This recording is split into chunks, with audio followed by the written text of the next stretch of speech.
Nossa, muito bem. Boa noite a todos. Mais uma masterclass dedicada à área e à esfera emocional. Hoje sobre o tema de resiliência emocional. Nós temos várias masterclasses dadas nesta área nos últimos 3 meses, uma sobre inteligência emocional e outras também ligadas a esta área.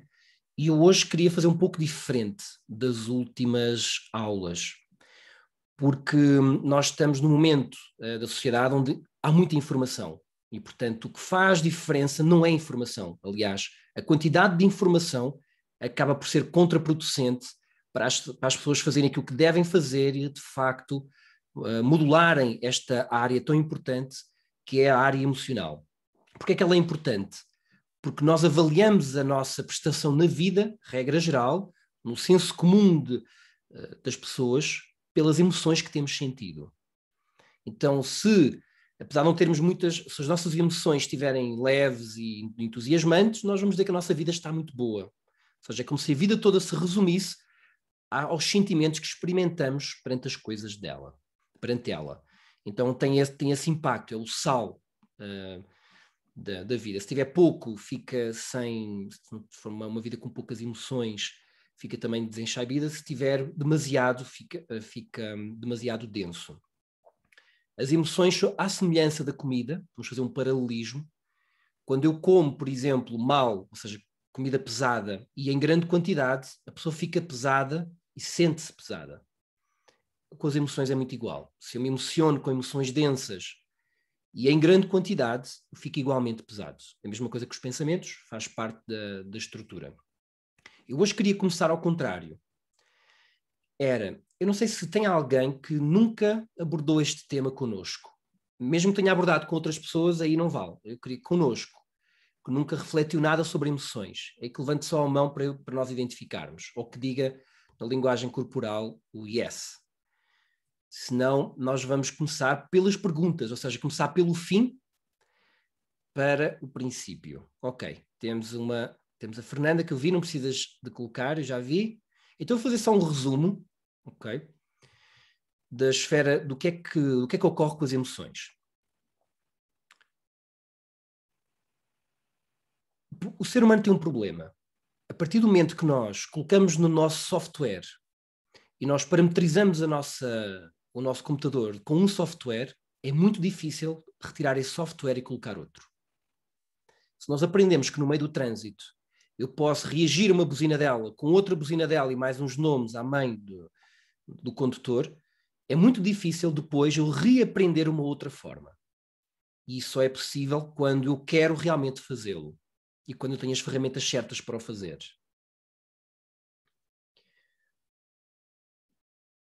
A forma como nós gerimos as emoções é a mesma forma que as crianças, os recém-nascidos, têm, por exemplo, com as suas necessidades básicas. A criancinha quer fazer o número 1, quer urinar e faz. Quer o número 2 e faz. Apetece-me e faz. Ou seja, está no automatismo entre tem um estímulo, tem uma reação. Tem um estímulo, tem uma reação. E esse estímulo e reação nós partilhamos com o resto do mundo animal. E o facto de nos tornarmos e nos querermos tornar mais humanos significa que eu tenho que fazer o mesmo que fiz para o controle dos esfínteres, para andar de bicicleta, para aprender a escrever. Eu tenho que fazer exatamente o mesmo trabalho para as emoções.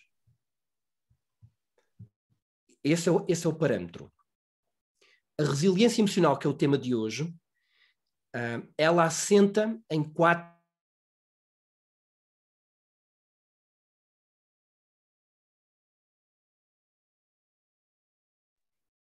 Tu desativaste o som. Ok, estão aparecendo aqui umas caixas, desculpem. Eu estava a aceitar pessoas a entrar. Eu estava a antecipar aqui ao Diogo. Desculpa. Nós perdemos-te quando tu disseste assenta em 4, pique. Isso, mas foi isso mesmo. Assenta em 4 grandes pilares. A base de qualquer gestão emocional, sem essa característica, nada é possível, é uma coisa chamada autoestima. Se eu tiver como a minha autoestima muito em baixo, a pessoa faz uma piada e eu acho que a piada foi para me ofender. A pessoa faz-me um elogio e eu entendo o elogio como uma agressão. E não é o problema da outra pessoa. É o problema dos óculos que eu coloco que me fragilizam. A palestra não é sobre isso, mas é válido fazer aqui o resumo. Como é que eu aumento a autoestima? Como é que eu posso fazer um upgrade da minha autoestima?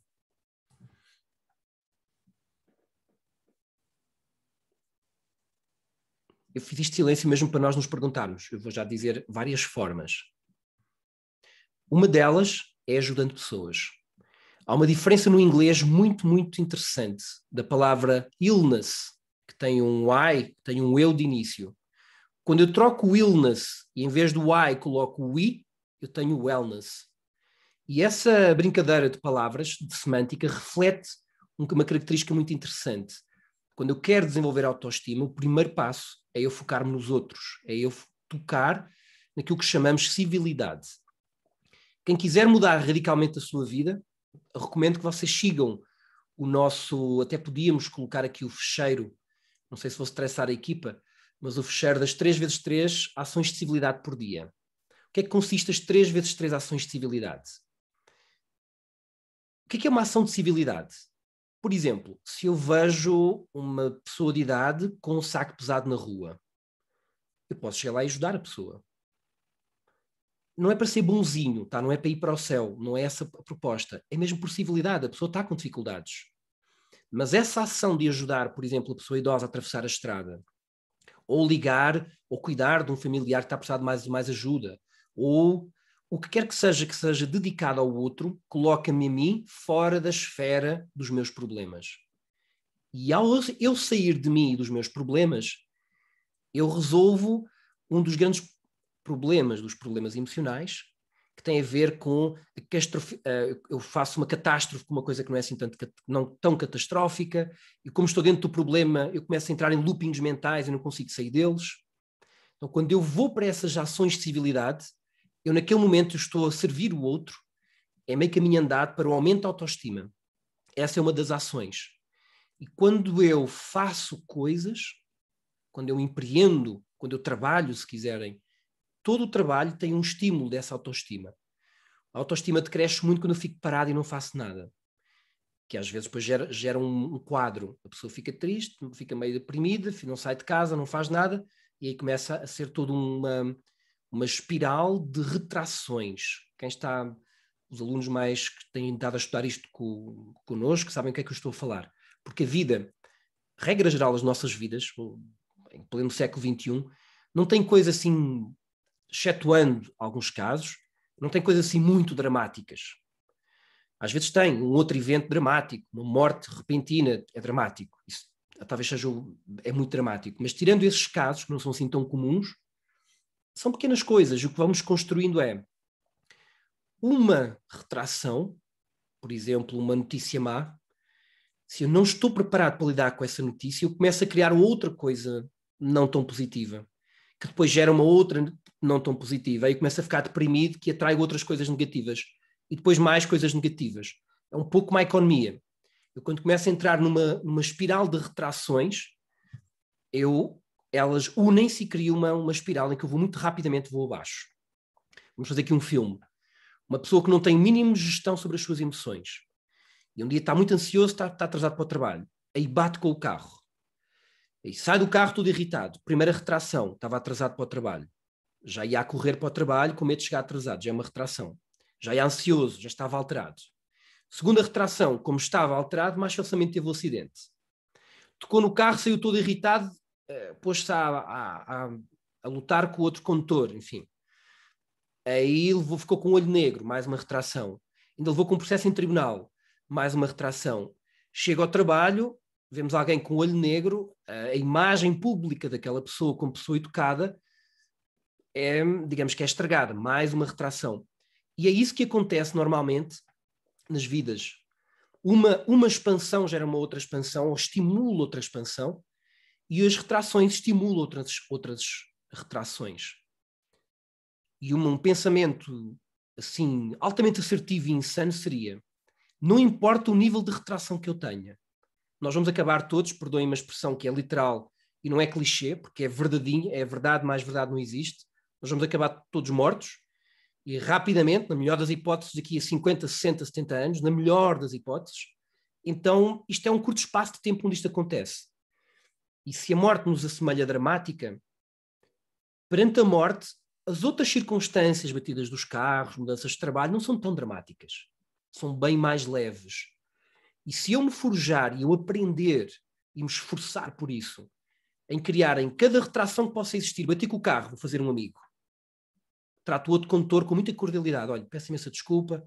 Não estamos de acordo. Preenchemos a declaração amigável, elas depois que se entendem. Os seguradoras que se entendam. Ou seja, se eu modular a minha atitude, eu vou perceber que o mundo à minha volta pode ser um mundo muito interessante. E eu podia continuar por aqui. Eu não sei se têm perguntas. Há quadro desta autoestima, depois ela, na prática, a autoestima é necessária, é a base. Sem autoestima, eu não consigo ter uma relação boa com os outros. Aquilo que me vai permitir, o tema da aula é resiliência, então eu vou-me centrar um pouco no tema. Aquilo que me vai permitir ter resiliência são quatro quadrantes, 4 pilares estruturais. Um é o propósito. São pessoas que têm um porquê forte. Por exemplo, eu estou aqui a ver a Andreia Gomes. A Andreia tem aqui esta coisa linda que estamos aqui a ver. Se ela tiver um problema emocional, mas ela tiver que estar forte, porque isso vai impactar a vida daquele pequeno ser, a força dela vai aumentar vezes 10, porque ela tem aquele propósito, que é aquela menina. É menina. É. Aquela menina que está ao pé dela. Então, esse é o propósito. E quando às vezes os porquês, quando ela tem um porquê forte, eu automaticamente, mesmo que a autoestima esteja baixa, mesmo que a circunstância me ultrapasse, eu já cresço face à minha normal condição. E para ela ficou claro. Viram que o corpo dela já disse que sim, totalmente. Tipo, é uma extensão da nossa vida, do nosso ego, da nossa personalidade. E isso é bonito. E é por isso que nos emocionamos nos filmes de guerra, quando alguém, em prol de outra pessoa, coloca a própria vida em risco.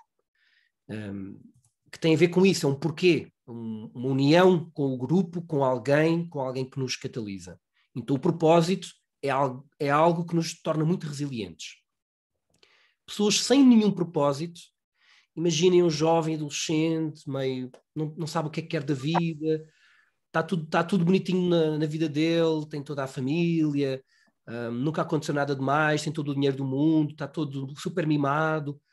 Às tantas ele começa a arranjar problemas porque não os tem, ou seja, começa a complicar. E ele muito facilmente desiste das coisas, porque ele não tem propósitos fortes.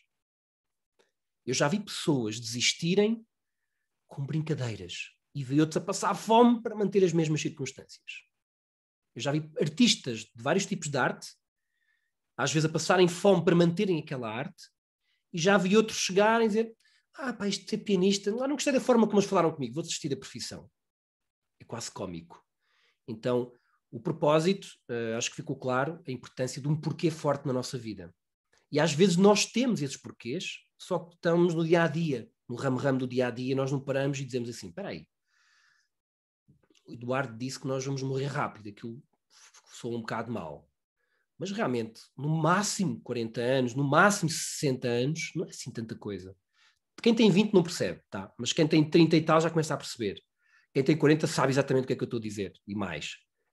Quem tem 20, infelizmente, eu acho que não dá. A menos que tenha perdido família já, porque aí sabe exatamente o que é que se trata. Está bem?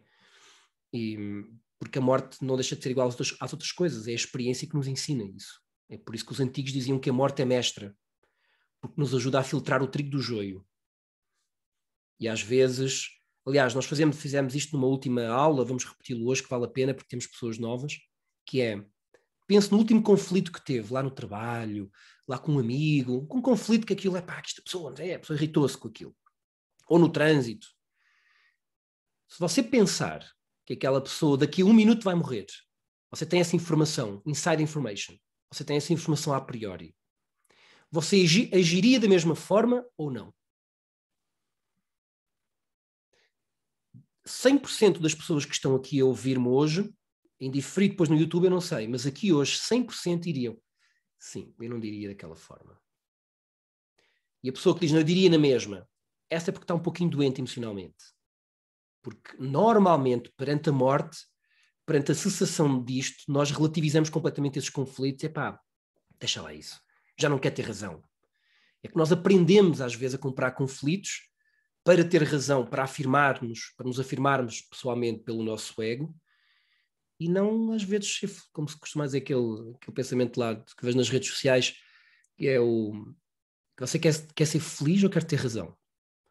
Então, às vezes, nós temos que ceder um pouco. Tá bom, leva lá a bicicleta, como dizíamos há uns anos atrás. E ceder e sorrir, mas de forma honesta, tá? Não para, tá bem, vá, leva lá, isso não faz mal, isso não vale. Tem que ser mesmo, tá bom, vamos ficar por aqui. Tem que ser profundo. O segundo pilar tem a ver com a recuperação, o descanso. Se eu tiver uma semana a dormir muito, muito, muito mal, qualquer um de nós, o nível de resiliência está completamente comprometido. Se eu ainda não aprendi a trabalhar, ou seja, se eu trabalho de uma forma instintiva como uma pessoa que nunca aprendeu música e acha que vai pegar no piano e vai tocar bem, chega lá, faz aquele som e acha que vai ser um som harmonioso, então, e trabalha 16 horas por dia e acha que vai chegar a casa com toda a energia para cuidar dos filhos, não vai. A recuperação, o descanso é parte fundamental da vida. Por isso é que, reparem que a vida nunca para. Eu, durante a noite, o meu cérebro muitas vezes está mais ativo do que durante o dia. O que ele faz é, ativa uma, desativa outra. Ativa uma, desativa outra. E o nosso dia-a-dia, eu não vou entrar aqui hoje, mas devia ser feito dessa forma. Que é, não é trabalhar ininterruptamente. Eu devia, pelo menos, fazer pausas, e não são pausas quaisquer. Falamos noutra aula sobre isso. Então, essa parte da recuperação é muito importante. E os outros dois pilares, um deles é o mais importante, talvez já, ou talvez hoje na aula, que é a forma como gerimos a pressão. Aconteceu uma coisa, como é que eu reajo? Enquanto o propósito é, digamos que é a priori, não está diretamente relacionado com o conflito em si, e o terceiro pilar é a forma como nós reagimos aos conflitos, às pressões emocionais a que estamos sujeitos. Seja o término de uma relação, que é sempre dolorosa, seja o término a perda de uma pessoa, mudança de trabalho, um amigo que o relacionamento está a mudar. E esta forma como mudamos com a pressão nós temos ao nosso dispor os 4 pilares, mas esta é, digamos, aquilo que nos exige mais treino, porque é diretamente ligado às emoções. Para antecipar, o 4º pilar é o contentamento, tem a ver com a perspectiva perante a vida. E é aquela perspectiva que às vezes é errada, que às vezes se passa, que nós, não, o objetivo da vida é ser feliz. Não sei quem é que inventou isso. Isso não faz muito sentido. Pelo menos o quadrante ou a definição de felicidade que as pessoas entendem. Porque feliz e infeliz depende de causas e de circunstâncias. O contentamento é uma questão de, independentemente do que me aconteça, eu vou levar a vida com fair play. Eu já sei que vou perder tudo aquilo que vou conquistar. O dinheiro, os méritos, os relacionamentos, vamos todos para lá e isto termina tudo. Não quer ser dramático, está bem? Eu quero dar um pouquinho de... É que nós às vezes estamos embalados e não paramos para olhar as coisas com uma realidade nua e crua. Porque essa é a realidade. E hoje, por acaso foi hoje, uma colega nossa lá no grupo de professores, uma colega nossa do Brasil, uma atriz até bastante conhecida no Brasil, que é a nossa professora, a mãe dela teve agora entre a vida e a morte. E nós estivemos todos a mentalizar e fazer umas coisas para ela, para apoiar a recuperação. E ela dizia, depois deste episódio, para mim, dizer às pessoas que eu gosto delas, que as amo, deixou de ser para amanhã. Agora é hoje mesmo. Porque eu sei que a qualquer momento tudo muda e a equação muda toda.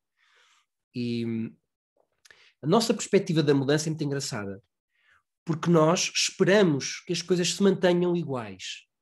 E a única coisa que não se vai manter igual, a única coisa que não vai mudar é a constante mudança. Tudo muda. Nós estávamos de fralda há uns anos atrás, vamos ficar de fralda daqui a uns anitos. Está tudo sempre a mudar. Não é possível. A vida é mudança contínua. Nós acordamos com uma ruguinha a mais, a nossa personalidade vai mudando consoante os estímulos. Nós acordamos todos os dias, quem é casado, com uma pessoa diferente todos os dias. Às vezes, quando namorávamos, estava tudo perfeito. Passados uns anos, aquelas duas pessoas já não têm mais nada a acrescentar. Há que sublimar e seguir em frente. Outras razões. Então, essa perspectiva da mudança deve-nos gerar um contentamento, que o Ricardo Araújo Pereira fala muito bem, que é uma das funções do humor. Que é, já que eu não posso vencer a vida, então vou-me divertir um bocado com ela, quer dizer. Mesmo com as coisas dramáticas, porque não vale a pena. Nesta perspectiva, as coisas vão sempre correr da forma que nós já sabemos. E este fair play permite-nos, mesmo perante uma morte, perante uma coisa trágica, manter um certo fair play com a vida e dizer, ok, isto são as regras do jogo de toda a gente. Vamos levar a vida com algum contentamento. Esta perspectiva de contentamento ela é bastante relevante porque ela relativiza os problemas, não os individualiza, ou seja, só me acontece a mim, e porque é que a mim que me aconteceu isto? Não acontece a tanta gente. O cantor, aquele cantor Pimba, ou Carreira, a filha dele faleceu também no desastre, todos souberam. A Maria João Bastos, essa eu senti pessoalmente, que eu gostava muito, tinha empatia pela personalidade dela. Também foi assim uma coisa repentina. Eu tenho familiares que foi a mesma coisa. Nós estamos todos no mesmo jogo. Então, a reflexão dessas circunstâncias e a adoção de um fair play é o quarto pilar do contentamento. A autoestima é a base. Estes 4 pilares são aquilo que nos permitem manter resiliente. Propósito, o descanso, a forma como gerimos a pressão e o contentamento. E como é que nós gerimos a pressão? A maior parte das pessoas não faz gestão da pressão. Buzinei de volta. Foi agressivo para mim, fui agressivo de volta. Nada de errado, não são más pessoas por isso. Estão a ser simplesmente pessoas. O reino animal é assim que é. É assim que se manifesta. Mas algumas poucas pessoas, que eu tenho o privilégio de muitas delas ter regularmente nas aulas, eu e os meus colegas, a nossa equipa, dizem assim, tá bom, eu já sei que isso acontece, mas muitas vezes, ou cada vez mais, eu quero não seguir esse instinto e quero realmente crescer neste patamar, que é o que nós chamamos de patamar humano, que é, independentemente daquilo que eu sinto, vamos relativizar as coisas e agir de uma outra forma mais cívica, não de forma falsa, mas realmente fazendo aquilo que os antigos filósofos chamavam a transmutação alquímica dos alquimistas que transformavam o chumbo em ouro. Era uma alegoria, um exemplo hipotético para descrever aquilo que nós podemos fazer com a nossa vida. O que é transformar chumbo em ouro? É transformar um ódio de estimação com alguém no trabalho por uma emoção leve de tolerância e compaixão com a pessoa. E isso é possível. Eu já fiz. Talvez não consiga sempre, mas já fiz algumas vezes. Os meus colegas já fizeram. Os vossos colegas aqui já fizeram algumas vezes. E nós estamos nesse trajeto cada vez mais e mais. Eu falo muito do Ricardo porque eu sou fã dele, porque para mim, ele, antes de humorista, ele é um filósofo. E ele uma vez numa entrevista dizia, as emoções, as pessoas levam aquilo demasiado a sério. Primeiro porque são emoções, depois porque são minhas, com aquele jeito dele. E as pessoas não perceberam, ou a maioria não viu o que é que ele queria dizer com aquilo. E aquilo é extremamente sábio. Primeiro porque são emoções. O que é que isto quer dizer? Porque as emoções são subconscientes. Ou seja, quando eu me irrito, eu não estou com a razão plena, não estou a pensar lúcido. Quando eu me irrito, eu sou um animal, sou um bichinho. E daí o professor de Rose diz-nos que a emocionalidade estupidifica. Porque eu consigo ver uma mãe, um pai de família, pessoas inteligentes e cultas, quando se emocionam fazer coisas vergonhosas. Porquê? Porque estavam emocionalizados. Então as emoções não são conscientes. Eu, quando estou emocionalizado, sou um bichinho. Eu sou um bichinho, estou igualzinho ao cão, ao gato, igualzinho. Estou no mesmo patamar de consciência. Nada é errado, mais uma vez. A humanidade funciona assim ainda, iguais aos cães e aos gatos. Já somos um grande upgrade. Mas, no nosso grupo, nós queremos ainda ir mais além, sem cobrança. Então aqui não há cobrança. Então vocês nunca me vão ouvir dizer: então, Susana, que a forma como tu reagiste no outro dia não foi boa. Porque isso gera cobrança, quita a liberdade à Susana e gera quase uma doutrina. As pessoas às vezes seguem, fazem isso: tens que ver este filme, não tens mesmo que ver. Quase que querem levar o outro a fazer aquilo que elas querem. Isso não deixa de ser uma doutrina. A nossa visão é pelo exemplo. Eu não tenho que dizer nada a ninguém. A única vez que nós dizemos é aqui, numa aula própria, com esse tema, em que nós refletimos sobre esses temas e a partir daí cada um sabe de si. E essa é a forma bonita de ser feito, honestamente. Porque nós temos timings, nós temos momentos, nem todos vamos ao mesmo ritmo. Às vezes uns marcam passo num momento, depois aceleram a seguir, e a cobrança nunca levou a lado nenhum. Então a forma de gerir essa pressão tem muito a ver com a minha capacidade para eu pegar numa atitude que é inconsciente, parar essa atitude e mudar a atitude. E a forma mais genial é mudar para uma atitude que seja na mesma linha, mas oposta. Então, em vez de eu sentir inveja, vou mudar por admiração. E as pessoas dizem: mas eu posso escolher aquilo que eu sinto? Sim, pode. É? É. Mas por que eu não faço isto? Porque quando nós temos uma emoção que não gostamos, nós bloqueamos e nós mantemos a emoção parada. E o problema da emoção é quando ela para. Aí torna-se tóxica. Em moção, em movimento. A característica das emoções são semelhantes à água.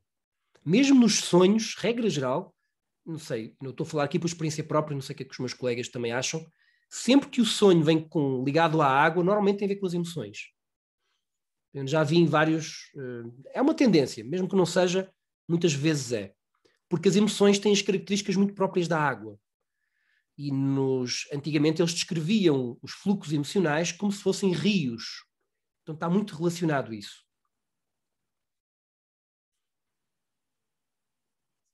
Como é que eu faço esta gestão do conflito? Primeiro ponto, eu tenho que ter noção que as emoções, quando se espoletam, ou seja, quando surgem, é como uma bola de neve no topo de uma montanha íngreme.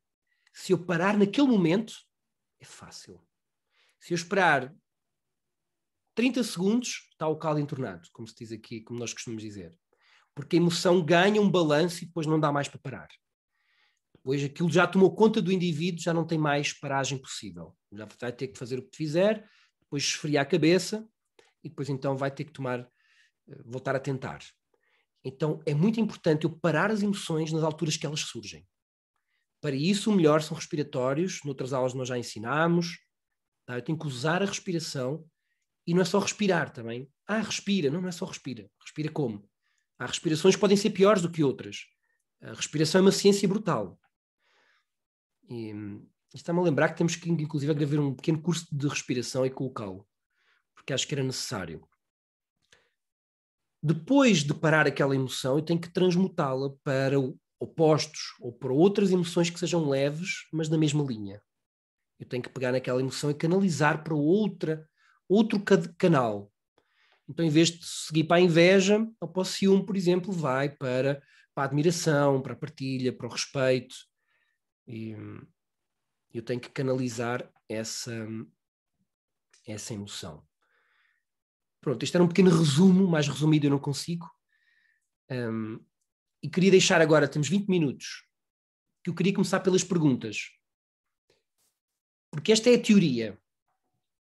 Mas a teoria, o mundo está cheio de teoria e de informação.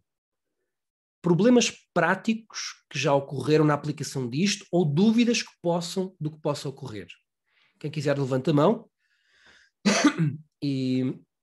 ou escreva no chat. E a professora Liliana ela vai orientar essa parte.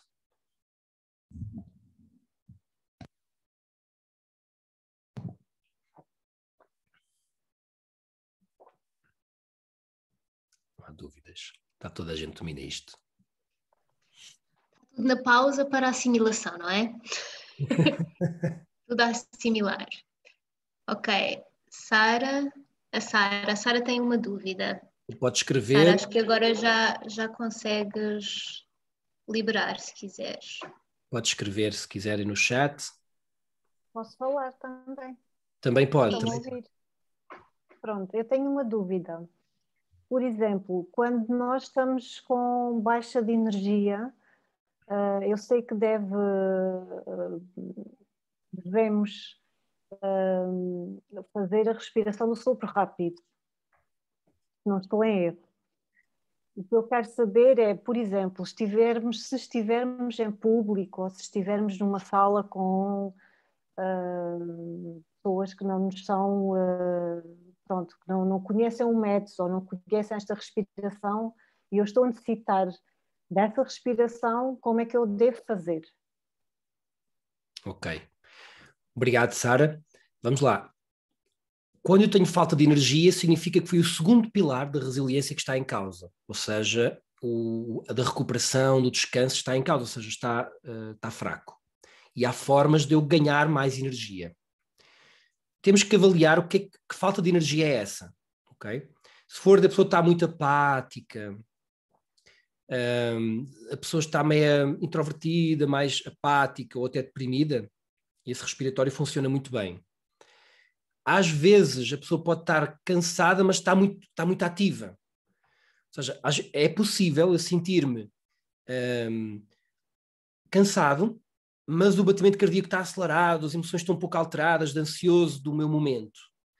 Tá? Então temos que ver se a falta de energia, o que é que quer dizer com essa falta de energia? Porque a respiração interfere diretamente na parte emocional. Ou seja, se o meu estado for de apatia ou depressão, por exemplo, o maior antidepressivo de todos para nós é esse.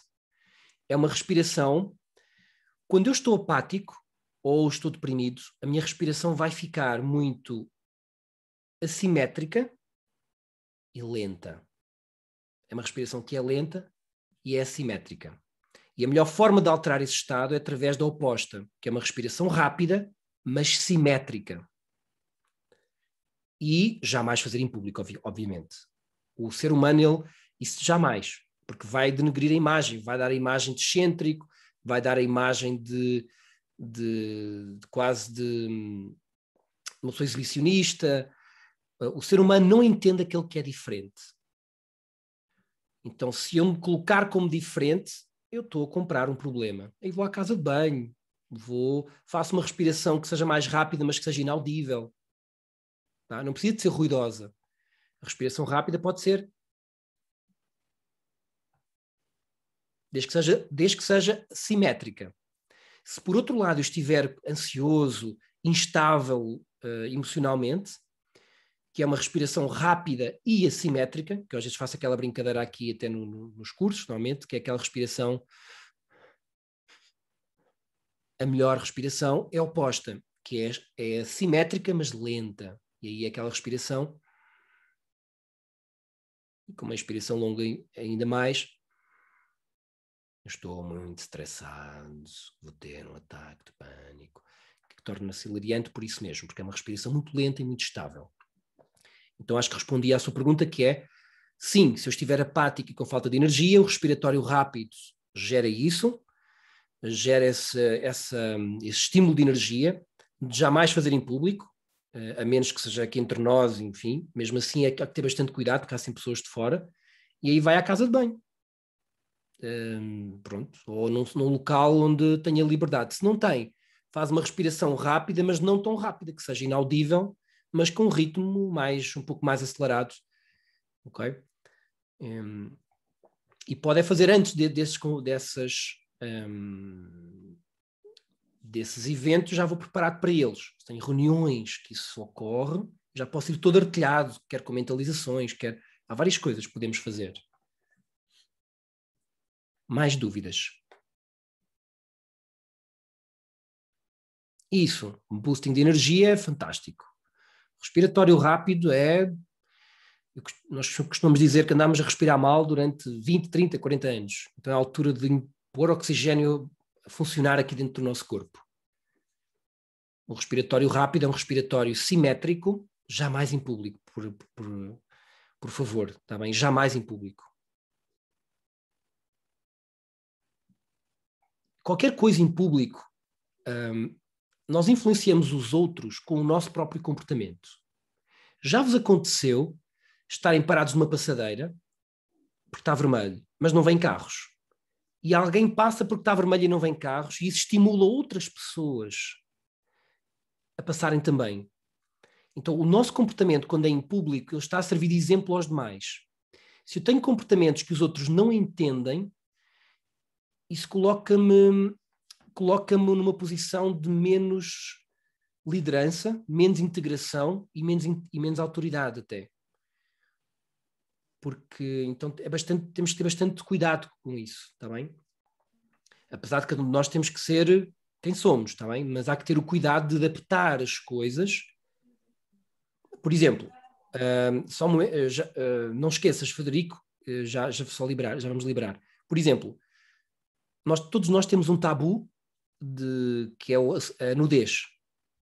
Somos o único animal que é púdico.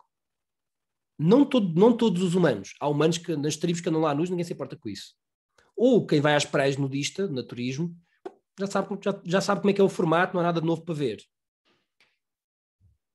Se eu sair à rua nu, porque é natural, eu nasci assim, eu vou perder a autoridade do público, porque há regras na sociedade. E a civilidade, às vezes, nós temos que dançar com essas regras, está bem? Porque a sociedade, ela baseia-se nessas regras, mesmo que não concordemos com elas. Nós não queremos ser subversivos à sociedade, nós queremos pegar na sociedade e ir para uma linha mais natural, mas respeitando as regras. E ao mesmo tempo, por exemplo, nós recomendamos uma alimentação sem carnes, sem matar animais, mas nós não vamos contestar a alimentação que já existe e dizer está errada, venham para dos animais. Não, nós vamos pelo nosso exemplo. Se alguém quiser, vivem juntos, senão nós respeitamos. Aqui em casa a avó come. E pronto, e tudo bem na mesma. Então é uma forma de, pelo respeito e pelo exemplo, mas nós temos que validar isso. Então nunca em público, está bem? As normas são criadas pelo grupo, então não dependem só de nós. Então, nudismo numa praia de nudistas, tranquilo. Nudismo no Chiado ou na Praça de Espanha, não. Então, porque isso vai chocar com as regras, ainda que do ponto de vista lúcido seja algo perfeitamente normal, quer dizer, todos nós nascemos nus e, enfim. Parece que o Frederico tinha uma pergunta. Não sei se estás a ver, Lili. Sim, sim, sim. O Frederico tem uma dúvida. Podes ligar o teu micro, Frederico? Isso. Ok, boa. Olha, só queria ouvir o teu comentário no seguinte que tu disseste há bocado. Eu compreendo e eu acho que vocês, penso eu, bebem um bocadinho naquela linha oriental do não conflito. Aliás, basta ver nos povos orientais, tu vês vais à China ou vais ao Vietnã, aqueles países onde flui massas enormes de pessoas no trânsito e eles não têm conflito, não têm embate, não têm... Aliás, como tu sabes, parte desses povos milenares são nómadas e nem têm o não na linguagem. Tu perguntas qualquer coisa em termos negociais e eles não te dizem que não. Portanto, não há conflito, tudo flui. Agora, no exemplo que tu deste há bocado de um acidente de automóvel, eu não sei se isto é uma ideia com que nós ficamos ocidentalizada, se é um bocado tico profissional de eu estar no direito. Mas, apesar de tudo, eu acho que há um lado didático de tu veres que é um bocadinho aquela linguagem futebolística, outra equipa joga aquilo que tu a deixas jogar. Ou seja, se a pessoa tiver uma postura um bocadinho abusiva, tu dizes, não, tudo bem, a gente assina aqui, mas você depois também tem que arranjar isto. Não, tudo bem, mas depois também tem que arranjar uma coisa que tu vês perfeitamente que já estava e que ele aproveita e quer... Ou seja, eu acho que de uma forma razoável e educada podemos encontrar aqui equilíbrios que não deixa a pessoa sair dali sem o lado um bocado didático da sociedade de parecer que o ego dele sai dali gigante e todos nós que nos apequenamos, por muito bem que isto corra, não damos uma certa lição cívica. A lição aqui não tem nada de policial. É a bem dizer, olha, veja que isto é razoável e que isto não é razoável. Excelente pergunta. Primeiro, nós não nos apequenamos, pelo contrário. A pessoa que evita o conflito não é o fraco. Esse é o forte. E depois vou-te dizer que o grande exemplo a ser servido quando há um debate de automóveis, aquilo é lata, é latão, é dinheiro que está envolvido. O grande exemplo é civilidade. E normalmente a nossa sociedade já instituiu, mesmo as pessoas mais lindas, quando há um embate de automóvel, nós aprendemos por osmose. O rosto da pessoa já vem com alguma coisa colérica. Eu uma vez estava com o professor Telmo, que é um dos nossos professores, nós batemos com o carro, estávamos a comprar coisas para a nossa escola em Lisboa. Nós também somos muito sanguíneos, nós os latinos, não é? Somos muito sanguíneos, não é? Os italianos, os espanhóis, é tudo muito vivido, não é? Sim, mas não importa se somos mais, exteriorizamos mais ou menos as emoções. O que importa é o que é que fazemos com elas. Tá? E essa parte do somos é como se tu te perdoasses. Não é que nós somos assim, não. É uma escolha. Nós permitimos continuar a ser assim. Não temos que ser assim. Eu vou-te dizer que dá imenso... A palavra certa é, enfim, nem é prazer. Pá, dá imenso tesão. Tu bates com o carro. Tu vês a pessoa sair de lá colérica. E nós estávamos 2 professores, saímos, nós começámos a falar com a pessoa e a pessoa, pá, vocês são diferentes, o que é que se passa? Não, nada, esteja tranquilo. As pessoas reagem ao teu exemplo. Se tu não reagis de forma colérica, se reagis tranquilamente, é um embate de carro. Acontece a milhares todos os dias em todo o mundo. Ninguém bate porque quer. Ninguém decide bater com o carro, olha, vou bater com o carro. E quando as pessoas erram no trânsito, talvez precisassem de voltar a aprender. Mas não é a nossa função, não é a minha função dizer que aquela pessoa tem que aprender outra vez. A minha função é liderar-me a mim próprio e evitar que as emoções alheias me contagiem e eu lidar da minha vida emocional. E isso é que é realmente difícil. E o conflito, apesar de tu teres falado, é importante não esquecer que a evolução humana nasce do conflito. Nós não queremos evitar os conflitos. Nós queremos evitar a todo custo os conflitos com confronto. Que são 2 coisas diferentes. Existe um conflito. Sim, é isso. Existe um conflito sempre que eu quero uma coisa e tu queres outra. Existe confronto quando cada um vai puxar a brasa à sua sardinha e entram numa guerrilha. E é aí que nós queremos atuar. Os conflitos são bons para a sociedade. Vão servir quase de teia de proteção para muitas coisas. Agora, a nossa missão... Pois era aí que eu queria chegar, é isso mesmo. É isso. E a nossa missão é, com autoestima altíssima, porque quem bate com o carro e vai lá, não é tipo, desculpe, não é isso. Não é para se engolir e também você tem razão. Não é nada disso. É para ser educado, para ser fidalgo, no bom sentido. E aí a pessoa... essa é a pessoa forte. O fraco reage logo na hora. Aliás, quanto mais imediata for a reação, menor é a maturidade emocional. Entre um evento emocional e a resposta emocional, quanto mais rápido, maior o nível instintivo da pessoa. Há pessoas que nem pensam em nada. Há pessoas que pensam, ok, estou irritado, que já têm consciência que estão irritados. Então vai um degradê nesse formato. Ou seja, quanto mais instintiva em termos emocionais a pessoa estiver, mais automática ela está. Então é isso. Conflito é uma coisa, confronto é outra. Acho que foi muito interessante a tua pergunta e acho que também ficou esclarecida. Boa, muito boa. Obrigado. Mais questões?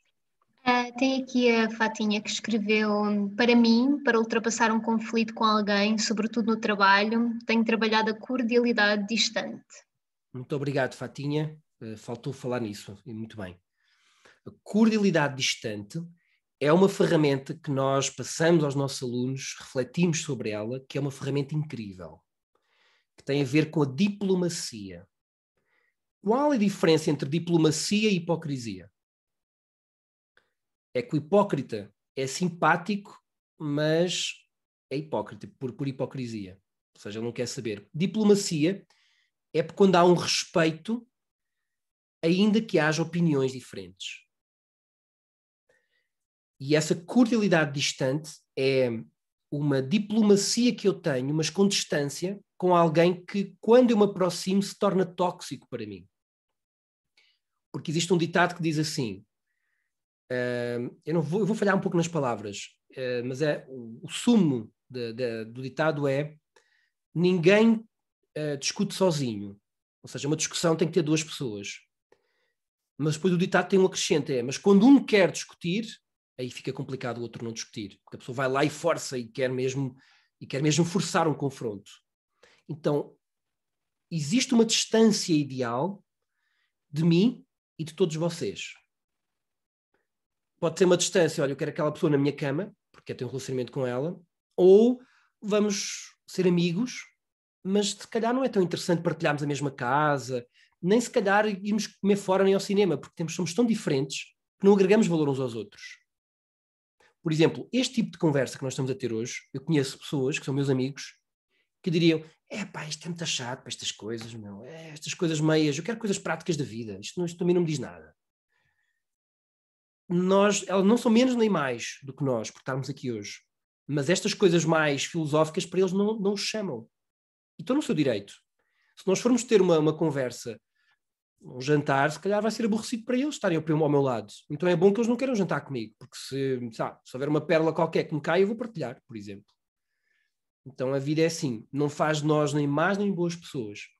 Nós temos que manter essa distância, ou porque a pessoa está num momento muito difícil e às vezes para nós temos que manter essa distância.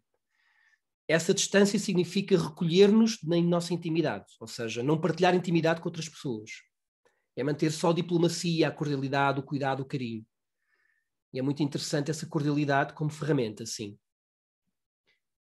Mais perguntas? Temos 4 minutos. O que é que poderia ser interessante para a vossa vida? Anácia, eu não tinha aí uma dúvida. Não, ela desativou o micro sem querer e eu é que detetei e perguntei-lhe se ela queria falar.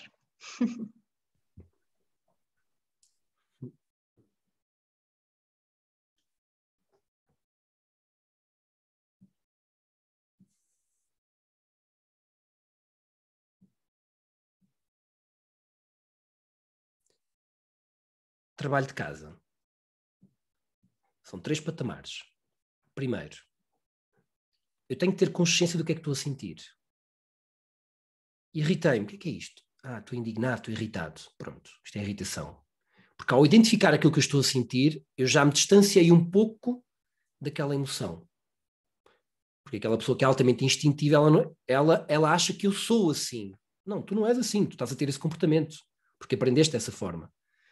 Porque se tu mudares outro comportamento, tens outro comportamento completamente diferente. Então esse é o primeiro patamar.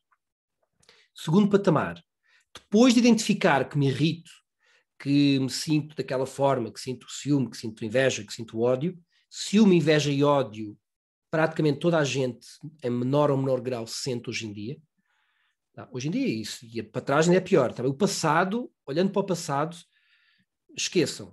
Tá bem? Eu acho muito perigoso hoje em dia uma tendência da sociedade de pegar no passado, compilar tudo e querer avaliar hoje em dia aos olhos de 2021 aquilo que aconteceu para trás. A minha avó, que está ali na sala do lado, um dos humores da minha vida, ela bateu-me quando eu era miúdo, batia, mas de correia. Mas uma correia grossa. Nas escolas era de pau, mas uma vara, e era mesmo chibatadas.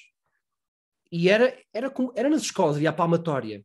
Alguns aqui ainda tiveram palmatória nas escolas. Hoje, a pessoa, mesmo um pai, iria para a cadeia por violência, por agressão. Será que na altura nós estávamos errados? Estávamos. Mas não nos é possível imputar a culpa naquela altura, porque era a consciência de todo o mundo.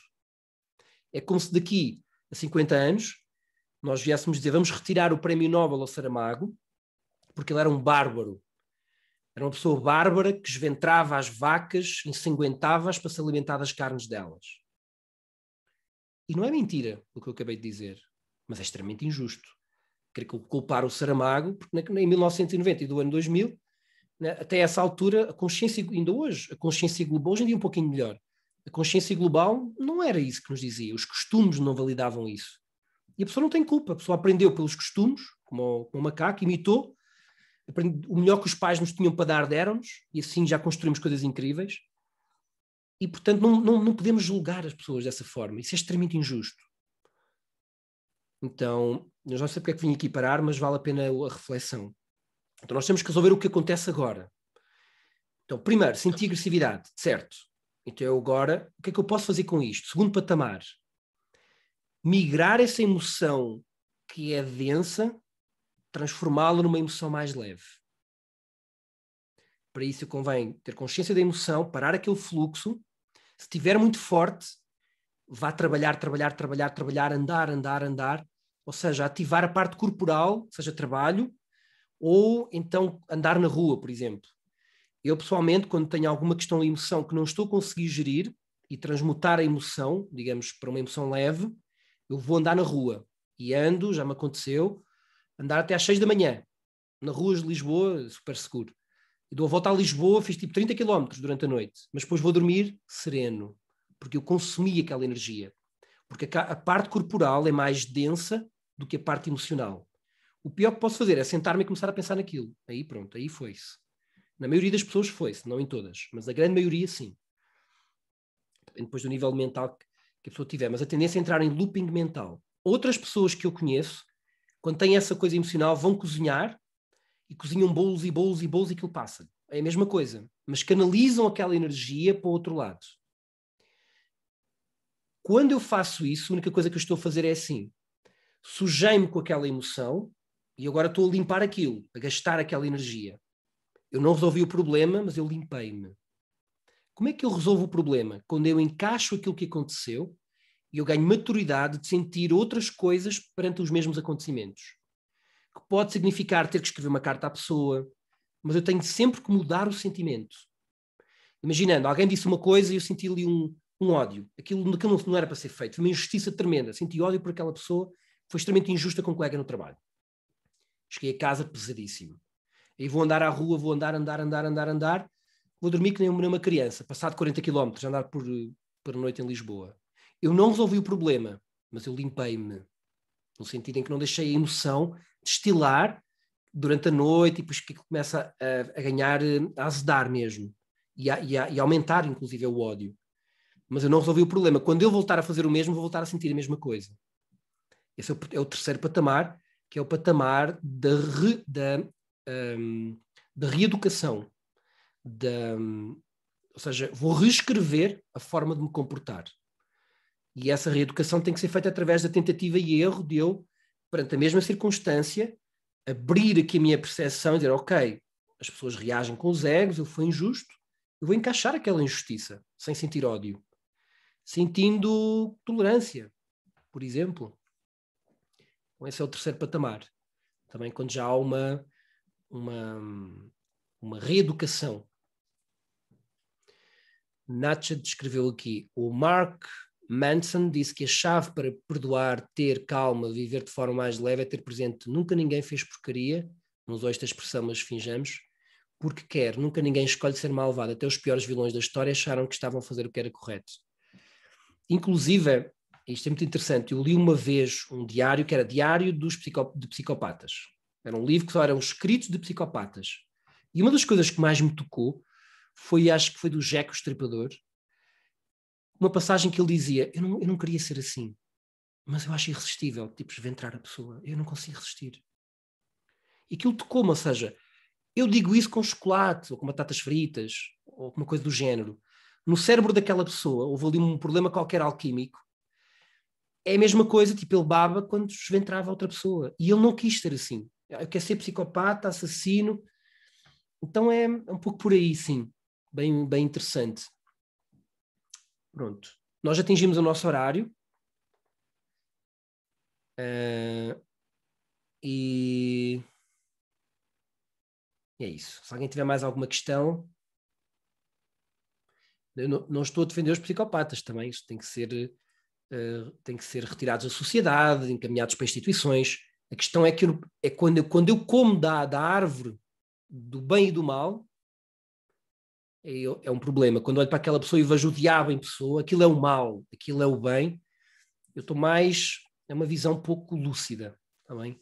O mundo é muito mais uma degradê entre o 8 e o 80, e o ser humano tem esse problema de visão. Ele acha que as coisas são boas ou são más. Esta pessoa é boa, esta pessoa é má. E ninguém é maldade concentrada, ninguém é bondade ou o bom bem concentrado. Então, é um pouco isso.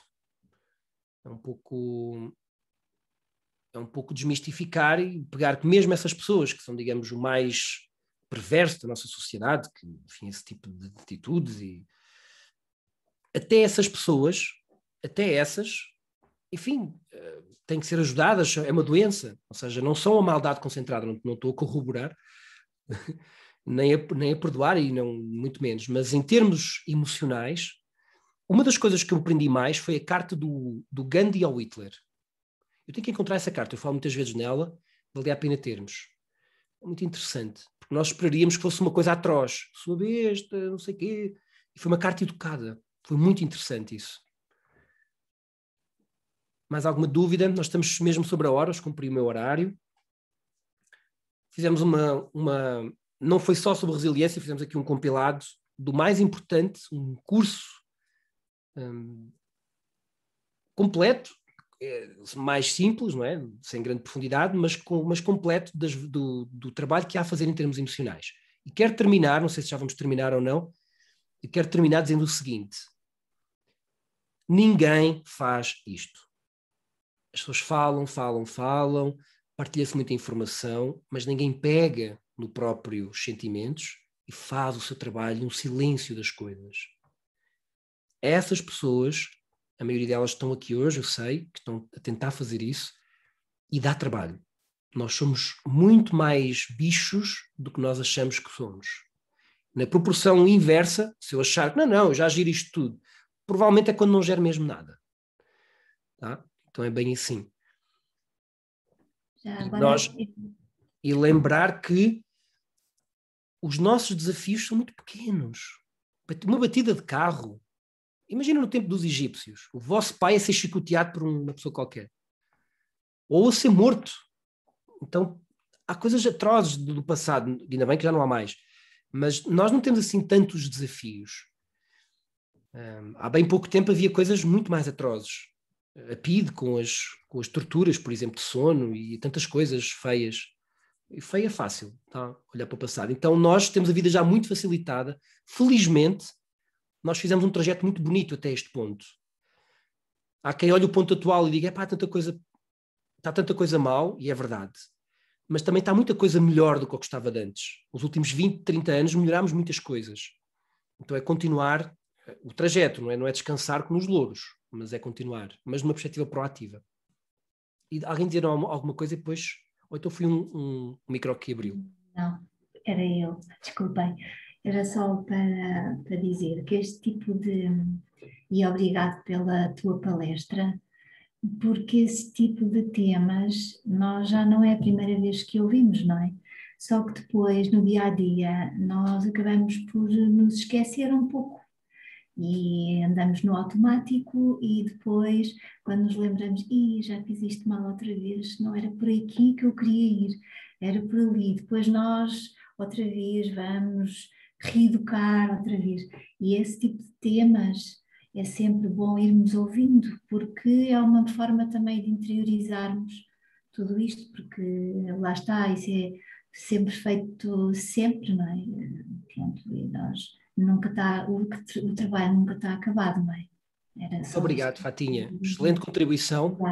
Porque a Fatinha tocou aqui num ponto muito importante, que é, isto não é uma coisa de uma reflexão só, no sentido de refletir uma vez, já entendi, agora está tudo feito. Não, porque isto é uma coisa que vai sendo feito ao longo do tempo, e houve uma questão que a Fatinha disse que muito interessante, ela não disse exatamente, mas estava subjacente ao que ela estava a dizer, que é o nível de desafio. Porque se imaginem que eu tenho dificuldade em gerir coisas no trânsito, se calhar numa batida de carro não vou conseguir gerir bem, mas chegar uma buzina dela, talvez eu consiga já gerir. Ou seja, este trajeto ele tem que ser feito devagar, com pequenos desafios que vão se tornando maiores à medida que eu vou ganhando confiança nesta gestão de uma coisa para outra. Porque senão fica aquele célebre caso da pessoa que tem medo de se expor em público, então decide fazer uma palestra no Pavilhão Atlântico. Não é, ou seja, é um salto demasiado grande, não é ecológico fazer isso. Então, estas transmutações, estas alquimias, transformar uma emoção de chumbo numa emoção de ouro, elas exigem que têm que ser graduais. Então, eu vou começar com pequenos desafios e depois vou investindo em desafios cada vez maiores.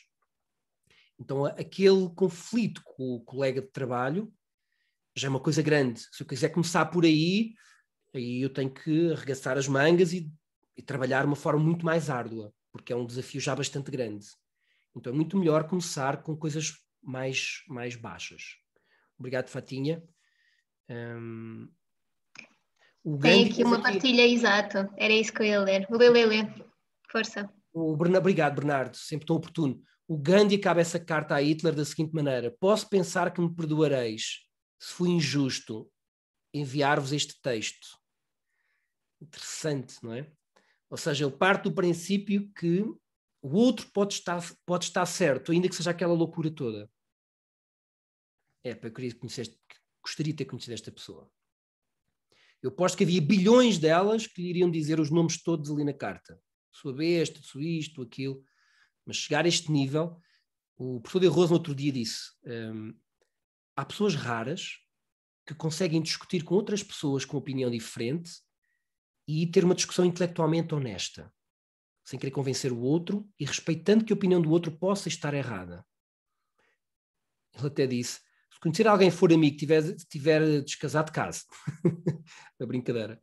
Se já tiver casado e tiver um amigo desses, pegue para ser um amigo pessoal, porque são pessoas raras. E eu acho que, felizmente, muitas delas nós temos aqui connosco. Por que eu estou a dizer isto? Eu não estou a passar aqui, como dizem os brasileiros, a cortar as sedas. Não estou aqui a passar-vos a mão no pelo. É porque realmente, primeiro, ninguém faz isto. E segundo, quem faz, normalmente, são pessoas que acham, têm uma visão delas próprias, muitas vezes, que é mais pequena do que o que é na realidade. Sabes? Mas já falho tantas vezes, às vezes esqueço. Não, mas tu fazes aquilo que já ninguém está a fazer, que é tentar mudar a coisa. Eu estou a tentar dar uma outra visão daquilo que eu vejo. Tá? Então, sintam-se motivados positivamente, porque provavelmente, muito provavelmente, somos o state of art dessa área. Vocês estão, e os alunos, quanto mais próximos os professores, nós estamos no state of art da transmutação dessas emoções. E talvez por isso, quando nos conhecemos, normalmente, a escola, vocês sentem isso fisicamente na escola. O nível emocional é quase uma bolha que não existe. Ou seja, uma bolha de... E não é fake. É mesmo assim. É uma coisa que tem vida própria. Muito bem. Pronto, estamos com 12 minutos. Eduardo, desculpa, só um bocadinho em jeito de recapitulação. Os 4 pilares eram autoconfiança, resistência e quais eram os outros 2? Não é autoconfiança, é propósito. Ou seja, a pessoa ter um propósito, a capacidade de recuperação, descanso da pessoa. A pessoa tem que estar descansada. Se não descansar, a resiliência fica comprometida. A forma que eu giro a pressão e o contentamento. Quando um desses pilares falha, eu comprometo a minha resiliência emocional. Eu quebro facilmente, muito mais facilmente. E claro, quando um deles quebra, depois tende a gerar uma quebra consecutiva também noutros, mas que as coisas funcionam sempre em espiral. Mas quando um desses 4 pilares falha, eu tendo a ser muito pouco resiliente. Desculpa, eu estava a arriscar aqui a autoconfiança. Propósito, recuperação, contentamento e... A forma como eu giro o conflito, a forma como eu giro as emoções, a forma como eu giro a pressão emocional, digamos assim. A capacidade que eu tenho de transmutar uma emoção em outra. Porque nós hoje não falámos só de resiliência, falámos de como fazer essa gestão da pressão de uma emoção que eu não quero sentir para uma mais interessante. Que é para ficar, digamos, o pacote mais composto. Ok, obrigado.